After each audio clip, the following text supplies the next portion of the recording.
கிறிஸ்துவுக்குள் மிகவும் பிரியமானவர்களே, நம்ம இடத்துல உதவி கேட்டு பல நபர்கள் வரலாம். சில சமயங்களில் நிச்சயமாக அவங்களுக்கு நம்மளால் உதவி செய்ய முடியும், உதவி செய்திருக்கலாம். பல சந்தர்ப்பங்களிலே நம்மால் உதவி செய்ய முடிந்தாலும் இல்லை என்று மறுத்திருக்கலாம். மெய்யான விசுவாசம் எப்படி செயல்படும்? யாக்கோபு 2ஆம் அதிகாரம் 15-16 வசனங்கள். ஒரு சகோதரனாவது சகோதரியாவது வஸ்திரம் இல்லாமலும் அனுதின ஆகாரம் இல்லாமலும் இருக்கும்போது உங்களில் ஒருவன் அவர்களை நோக்கி, நீங்கள் சமாதானத்தோடே போங்கள், குளிர் காய்ந்து பசியாருங்கள் என்று சொல்லியும் சரீரத்திற்கு வேண்டியவைகளை அவர்களுக்கு கொடாவிட்டால் பிரயோஜனம் என்ன?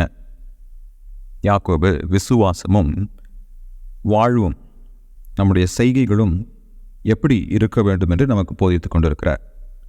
இந்த வசனத்தில் அதற்கு ஒரு உதாரணம், ஒரு சகோதரனாவது சகோதரியாவது என்ற வார்த்தையை அவர் பயன்படுத்துவதன் மூலமாக விசுவாச குடும்பத்தில் உள்ளவர், அதாவது நம்முடைய சபையில் இருக்கிற ஒரு விசுவாசி, வஸ்திரம் இல்லாமலும் அனுதின ஆகாரம் இல்லாமலும் இருக்கும்போது, இப்போ அந்த நபருக்கு ஒரு அத்தியாவசியமான தேவை, வஸ்திரம் இல்லாமலும் அனுதின ஆகாரமும் இல்லாமலும் இருக்கும்போது ஒரு அத்தியாவசிய தேவை தான் யாக்கோபு இந்த 2 வார்த்தைகளினால விளக்குறார். இப்போ நம்ம சபையில் ஒரு நபர், இல்லை நமக்கு தெரிந்த ஒரு நபர், சாப்பாட்டுக்கே வழி இல்லாமல் துணிமணிக்கே வழி இல்லாமல் அத்தியாவசியமான தேவையோடு இருக்கிறார். அவர் நம்மக்கிட்ட வரார். இப்போ அந்த நபரை பார்த்து, நீங்கள் சமாதானத்தோட போங்கள், குளிர் காய்ந்து பசியாருங்கள் என்று சொல்லியும் சரீரத்திற்கு வேண்டியவைகளை அவர்களுக்கு கொடாவிட்டால் பிரயோஜனம் என்ன? இப்போ அவங்க வராங்க, அவங்கள சரிப்பா சாப்பிட்டுட்டு போர்வை போத்தி படுத்து தூங்குங்க, சமாதானமாக இருங்கன்னு சொல்லி நம்ம அனுப்புகிறோம். ஆனால் அவங்களுக்கு உடுத்தி கொள்வதற்கு துணி இல்லைன்னு தெரியும், சாப்பிட்றதுக்கு உணவு இல்லைன்னு தெரியும், ஆனால் அந்த தேவையை நாம் சந்திக்கலை. அப்படிப்பட்ட நபரிடத்துல நீ சந்தோஷமா இரு, சமாதானமாக இரு அப்படின்னு சொல்கிறனால என்ன பிரயோஜனம்? யாக்கோபு இதன் மூலமாக என்ன சொல்ல வராரு? இந்த அதிகாரம் முழுமையுமே என்னுடைய விசுவாசம் செயலிலே காணப்படாவிட்டால் அதனால பிரயோஜனம் இல்லை. அதுக்கு ஒரு உதாரணமாக இதை பயன்படுத்துகிறார். ஒரு நபர் வராருப்பா, அவருக்கு சாப்பாட்டுக்கே வழி இல்லை, துணிமணி இல்லை, ஆனால் அவங்ககிட்ட துணிமணி இருக்குது, சாப்பாடு இருக்குது, ஆனால் அவனை பார்த்து நீ சமாதானத்தோட போ, உன்னுடைய தேவையெல்லாம் சந்திக்கப்படும் சொல்லி நீ அவனுக்கு எதுவுமே நீ செய்யலை அப்படின்னா உன்னுடைய வார்த்தைகள் அவனுக்கு எந்த ஒரு பயனையும் அளிக்காது. இப்போ நம்ம என்ன செய்யணும்? அந்த நபருக்கு நம்ம என்ன உதவி செய்ய முடியுமோ அதை செய்யலாம். ஒருவேளை என்னால் வாழ்நாள் முழுவதும் அவங்களுக்கு சாப்பாடு கொடுக்க முடியாமல் இருக்கலாம், ஒரு நேரம் உணவளிக்க முடியுமா? அந்த ஒரு நேரம் உணவளிக்கலாம். அவங்களுக்கு நிறைய துணிமணிகள் வாங்கி கொடுக்க முடியாமல் போகலாம்.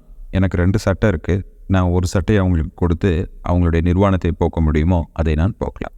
இப்போ தேவையில் உள்ள ஒரு நபருக்கு அவருடைய தேவைகளை சந்திக்கும் விதத்தில் நான் ஏதாவது உதவி செய்தால்தான் அவர்களுக்கு அது பயனாக இருக்கும். அவனை நீங்கள் உட்கார வச்சு 1 மணி நேரம் நீ கடவுளை எப்படி நம்பணும், கடவுளுடைய தேவைகளை எப்படி சந்திப்பார், நீ எப்படி இந்த குறைவில் சந்தோஷமாக இருக்கணும்னு சொல்லி பேசுகிறனால அவங்களுக்கு எந்த பயனும் பெறப்போவதில்லை. ஏன்னா அவங்களுடைய தேவை என்னுடைய வார்த்தையினால் சந்திக்கப்படுவதில்லை, என்னுடைய செயல்தான் அவங்களுடைய தேவையை சந்திக்கும். அதே போல தான் என்னுடைய விசுவாசம் செயலிலே காணப்பட்டால், என்னுடைய வாழ்க்கையிலே கிரியை செய்தால்தான் அந்த விசுவாசம் உயிருள்ளதென்று பிரயோஜனமானதென்று பிறர் அறிய முடியும். அதுதான் யாக்கோபினுடைய வாதம். எனக்கு அன்பானவர்களே, பல வேளைகளிலே நாம் நிறைய காரியங்களை சொல்கிறோம், நிறைய காரியங்களை நம்புவதாக பேசிக்கொள்கிறோம். ஆனால் நம்முடைய நம்பிக்கையும் நம்முடைய வாழ்வும் எப்படி இருக்குது? ஒருவேளை என்னுடைய வாழ்க்கையில் என்னுடைய விசுவாசத்தை நான் பின்பற்றவில்லை என்றால் அதனால் பயன் என்ன? இந்த கேள்வியை தான் திரும்ப திரும்ப யாக்கோபு இந்த அதிகாரத்தில் நம்மகிட்ட கேட்டுக்கிட்டே இருக்கார்.